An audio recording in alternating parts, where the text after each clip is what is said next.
EVM के बारे में आपने फिर से पूछा। बहुत बार मैं बता चुका हूं आपको, थोड़ा समय लगेगा तो फिर से बता देता हूं। तभी लोग पूछते हैं जब पेजर से उड़ा देते हैं तो ईवीएम को कैसे हैक नहीं कर सकते, ये भी पूछते हैं। जब कोई किसी कंट्री में पेजर से उड़ा दिया तो ईवीएम हैक हो जाएगी। अरे भाई, पेजर कनेक्टेड होता है, ईवीएम कनेक्टेड नहीं होती। जिस दिन पोलिंग खत्म हुई उससे रफली थर्ड डे काउंटिंग होती है। तो आज शाम को 6 बजे से एक एक्सपेक्टेशन राइज हुई। सबने सोचा ये होने वाला है, जिसका कोई साइंटिफिक आधार, जिसका कोई लीक पब्लिक में डिस्क्लोजर में नहीं है। तो वास्तविक रूप से जब वो एक्चुअल रिजल्ट्स आने शुरू होते हैं तो एक मिसमैच होता है, and that mismatch is also giving this can lead to serious issues sometimes. Even the gap between expectation and achievement is nothing but frustration. नमस्कार, मैं रवीश कुमार। महाराष्ट्र चुनाव की तारीख को जरा ध्यान से देखिए। वहां पर 26 नवंबर तक सरकार बन जानी चाहिए। अब नतीजे आ रहे हैं 23 नवंबर को। अगर किसी को बहुमत नहीं मिला, नहीं मानकर चलना चाहिए कि किसी को नहीं मिलेगा, मगर राजनीति में यह संभावना तो है ही।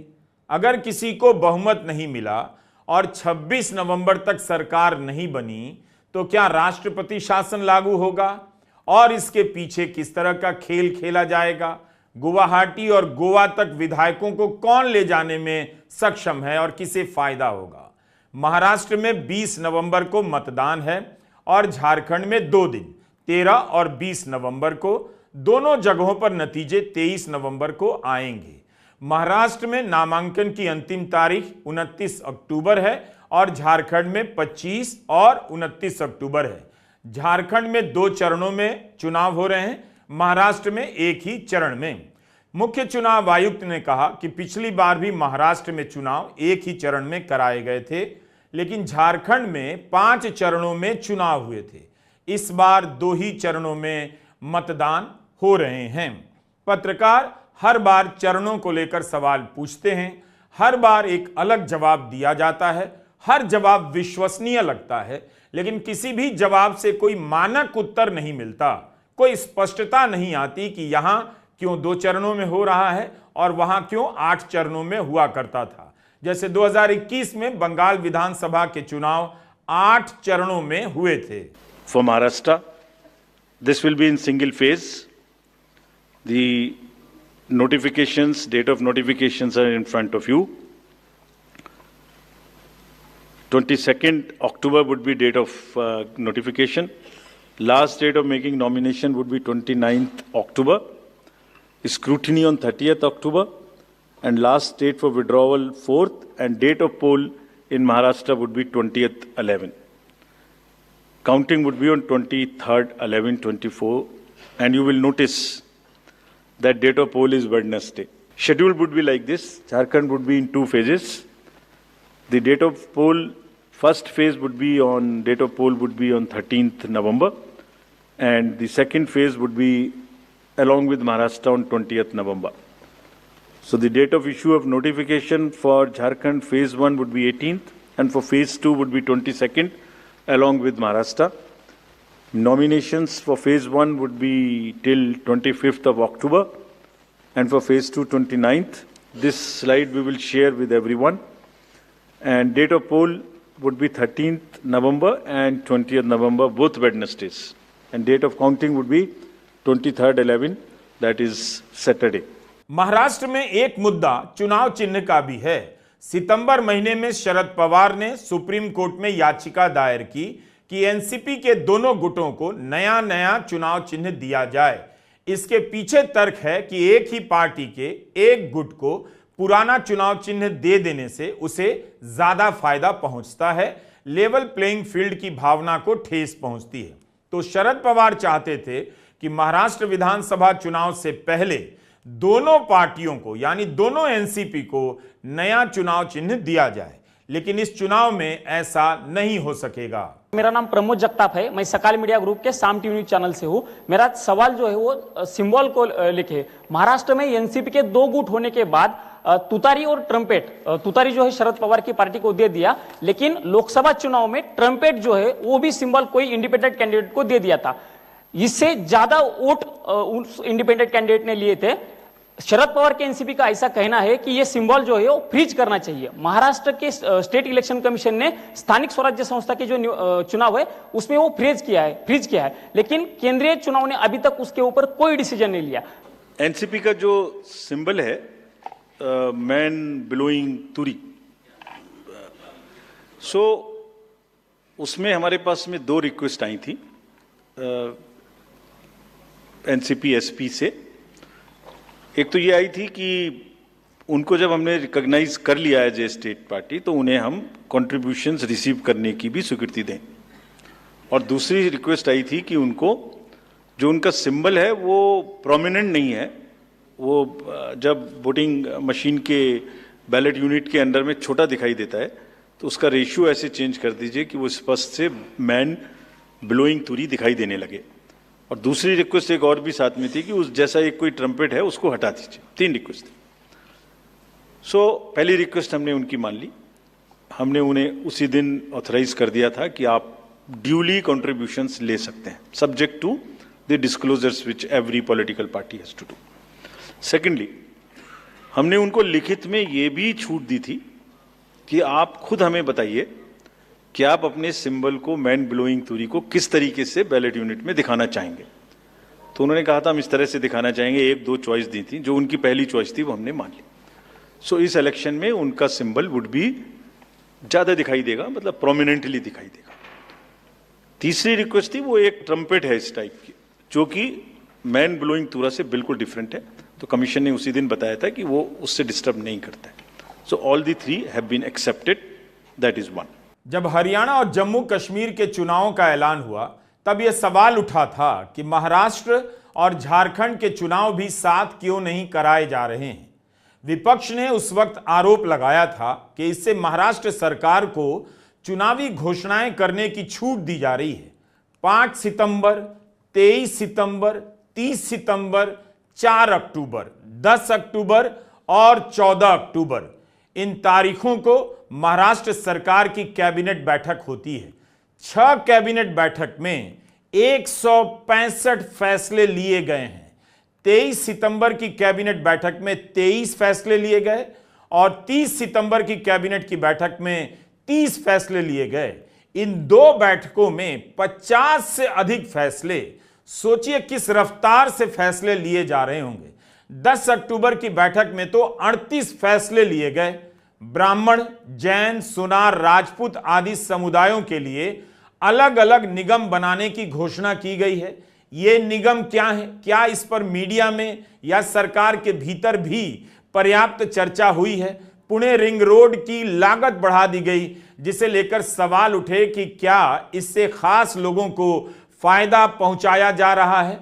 14 अक्टूबर को यानी चुनाव की घोषणा से एक दिन पहले मुंबई के 5 नाकों पर हल्के वाहनों के लिए टोल टैक्स वापस ले लिए गए, जबकि सितंबर महीने में ही इसे 2026 के लिए बढ़ाया गया था।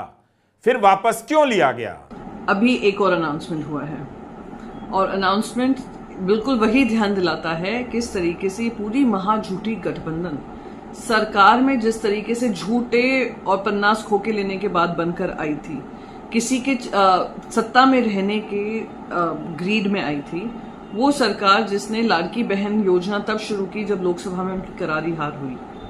महाराष्ट्र को कर्ज में डुबोने के बाद 1.9 लाख करोड़ जो हमारे महाराष्ट्र के हर महाराष्ट्रवासी पे कर्ज है, उसके बाद 1300 GR 10 दिन में 1300 GR में लाखों करोड़ों की लूट करने के बाद 40,000 करोड़ कॉन्ट्रैक्टर्स का अपने पास रखने के बाद महिलाओं को असुरक्षित माहौल देने के बाद मुंबई में पूरा लॉ एंड ऑर्डर व्यवस्था हो या महाराष्ट्र में लॉ एंड ऑर्डर व्यवस्था हो, उसको पूरा खत्म करने के बाद अब एक नया उन्होंने निर्णय लिया है। कुछ घंटे अब रह गए हैं चुनावी प्रक्रिया शुरू होने में, महाराष्ट्र में मॉडल कोड ऑफ कंडक्ट लगने में। आज कल या परसों में इलेक्शन अनाउंस होने वाले हैं। तो last minute desperate measure, desperate move एक लिया था लाड़की बहन योजना जब जब डिफीट हो चुकी थी। एक है जब वो जानते हैं कि आने वाले समय में डिफीट होने वाली है। इन्होंने मुंबई के जो टोल्स हैं उन 5 टोल्स को हटा दिया है आज रात के 12 बजे से। ये वैसे ही है जिस तरीके से सत्ता के में रहने के लिए पूरी कोशिश कर रहे हैं कि कैसे हम सत्ता में कायम रहें। यही नहीं, महाराष्ट्र में विभिन्न श्रेणियों के तहत सरपंचों के वेतन में भी वृद्धि की गई।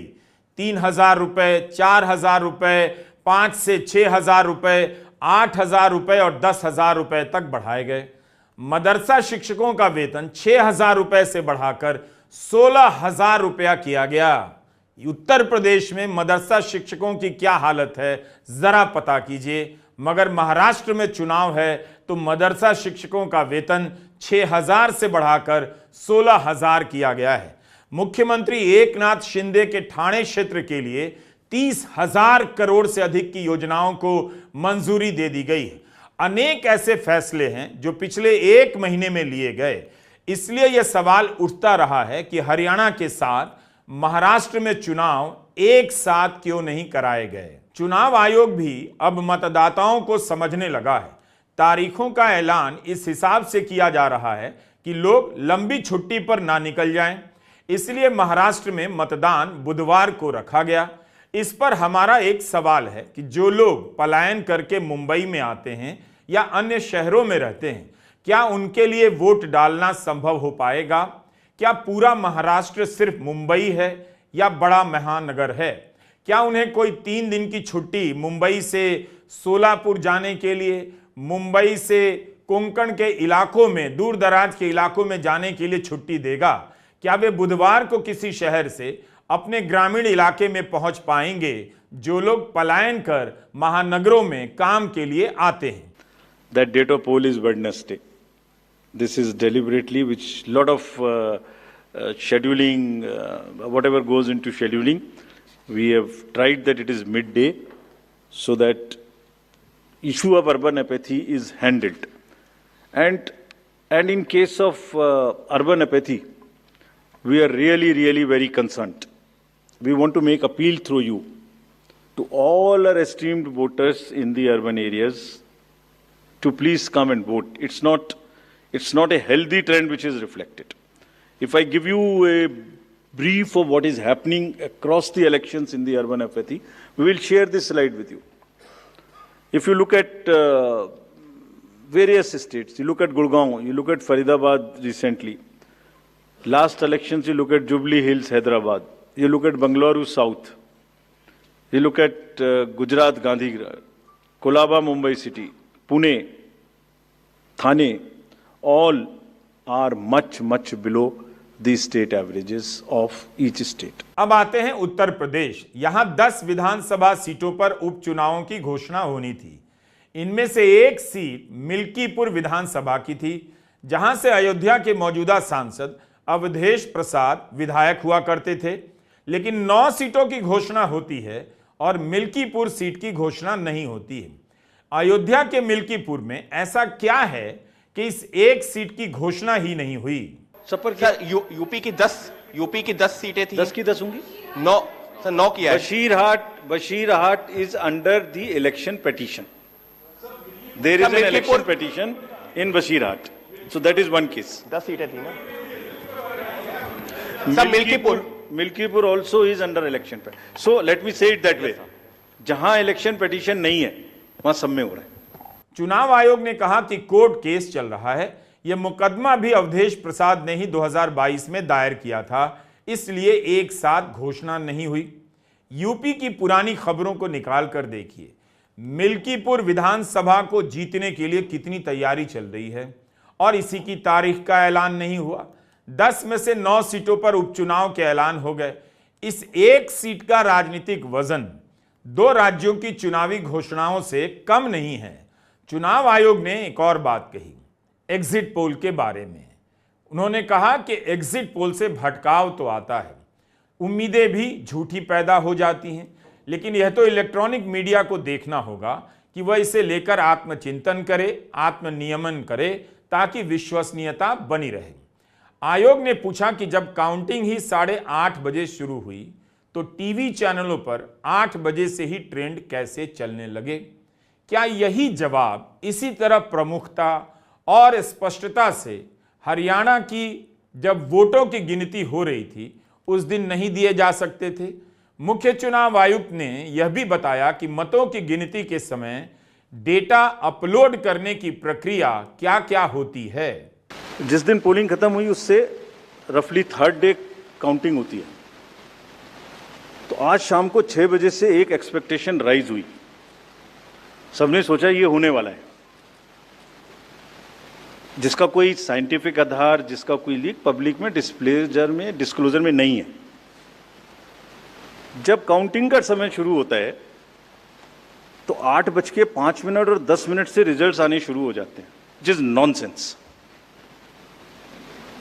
आप बताइए, मेरी पहली काउंटिंग 8:30 बजे शुरू होती है और हमारे पास प्रमाण है इस बार कि 8:05, 8:10, 8:15 पर आने लगा इतने की लीड, इतने की लीड, इतने की लीड, इतने की लीड। ऐसा तो नहीं है, I am just posing question, we are not gone into this, but ऐसा तो नहीं है कि एग्जिट पोल को जस्टिफाई करने के लिए वो शुरू में ट्रेंड्स आ गए कि हमने तो ऐसा कहा था, वैसे ही ट्रेंड हो रहा है, बाद में जो होगा वो होगा। और अचानक से पहला रिजल्ट एक राउंड का 8:30 बजे जब काउंटिंग शुरू हो रही है तो 9 बजने में 10 मिनट, 9 बजने में 5 मिनट से पहले 20 मिनट भी लगेंगे एक राउंड में, तो आ ही नहीं सकता। और हम उसको 9:30 बजे वेबसाइट पे डालते हैं 9:31 पे, एग्जैक्टली कभी भी देख लीजिए एक के बाद एक। 9:30 पे हम उसको अपनी वेबसाइट पे डालते हैं, फिर 11:30 पे डालते हैं, फिर 1:30 पे डालते हैं। चलिए, आपके कोई कॉरेस्पॉन्डेंट वहाँ मौजूद थे, उन्होंने पहले बता दिया। प्रोसेस काउंटिंग में रिजल्ट को स्क्रीन पे दिखाना पड़ता है, एजेंट के साइन लेने पड़ते हैं, ऑब्जर्वर से जस्टिफाई कराना पड़ता है, तो ऑफिशियल साइट पे आने में आधा घंटा लग सकता है। लेकिन 9 बजे से 9 बजने में 10 मिनट से पहले कैसे आते हैं? और उससे क्या होता है, एक तो एक्सपेक्टेशन है एग्जिट पोल्स की, उसके बाद 8:45 बजे तक मैंने दिखा दिया उसी के मापदंड से कि वो लीड कर रहे हैं लोग। तो वास्तविक रूप से जब वो एक्चुअल रिजल्ट्स आने शुरू होते हैं तो एक मिसमैच होता है, and that mismatch is also giving this can lead to serious issues sometimes. Even the gap between expectation and achievement is nothing but frustration. So ये एक विषय ऐसा है जिस पर हम तो नहीं, हमारे हाथ बंधे हुए हैं, लेकिन एक कुछ ना कुछ मंथन की, कुछ ना कुछ, एंड आई एम श्योर जब इस देश में, जब कंट्री में इस तरीके की जरूरत होती है तो एक सेल्फ करेक्शन हो जाता है। तो सभी रिस्पॉन्सिबल लोग इसका सेल्फ करेक्शन जरूर करेंगे, I am sure about it. EVM का सवाल चुनाव आयोग को हर प्रेस कॉन्फ्रेंस में परेशान करने लगा है। क्या ईवीएम को लेकर उठे सवालों के जवाब नतीजों के पैटर्न से दिए जा सकते हैं कि अलग अलग नतीजे आए तो उन सवालों का जवाब पूरा हो जाता है? मुख्य चुनाव आयुक्त ने कहा कि कितनी बार एक ही सवाल का जवाब दें, इसलिए उन्होंने इस बार समय लेकर एक और बार विस्तार से ईवीएम के बारे में बताया। ईवीएम के बारे में आपने फिर से पूछा।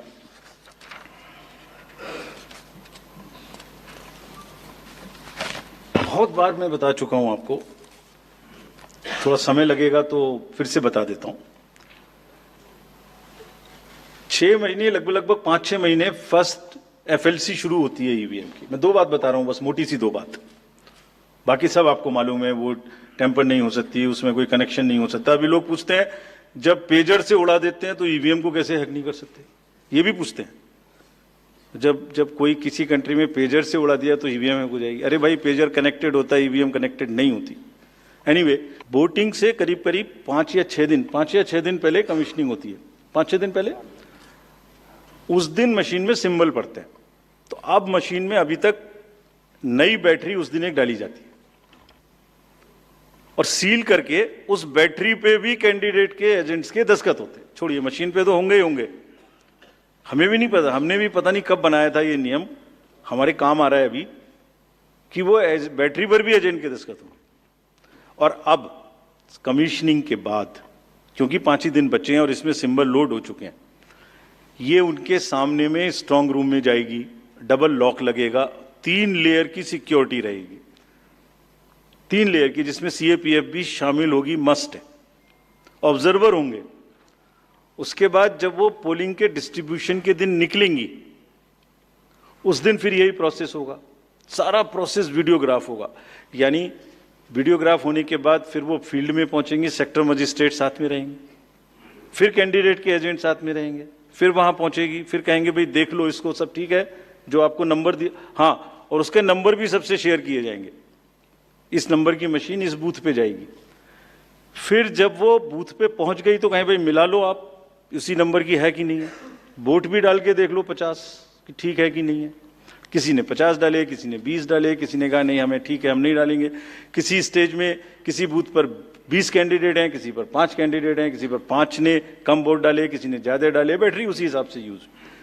फिर पूरे दिन वोटिंग हुई, तब एक एक वोट का हिसाब रखा, फिर बंद हुआ। बंद होने के समय में एंड ऑफ क्लोज ऑफ पोल में फिर से दस्तखत कराए, फिर से हिसाब लगाया कितने वोट पड़े, फिर से फॉर्म 17C दिया। उसको कितना दिखाएंगे, कौन दिखाता है इतना, बताइए। कोई एक प्रोसेस कंपैरेटिव बताइए पूरी कंट्री में जहां public disclosure disclosure disclosure participation participation इतना अधिक हो। कोई ये बताइए प्रोसेस। वो बिल्कुल सेफ है, बिल्कुल रोबस्ट है। अच्छा, और मैं बताता हूं आपको, आप पिछले 15-20 इलेक्शंस देख लीजिए, it is giving results after results differently. जहां मतलब ऐसा नहीं हो सकता कि जब पसंद का रिजल्ट ना आए तभी गलत है, ऐसा नहीं हो सकता। एनीवे, हम सबका इंडिविजुअल जवाब देंगे और आपको भी बताएंगे। कौन दिखाता है, कौन बताता है? अब इस देश में 2 चुनाव आयोग तो है नहीं, इसलिए इसी चुनाव आयोग को बार बार बताना पड़ेगा, उसी से बार बार सवाल होगा और हर चुनाव में चुनाव आयोग को हर प्रावधान को लेकर जवाब देना पड़ेगा।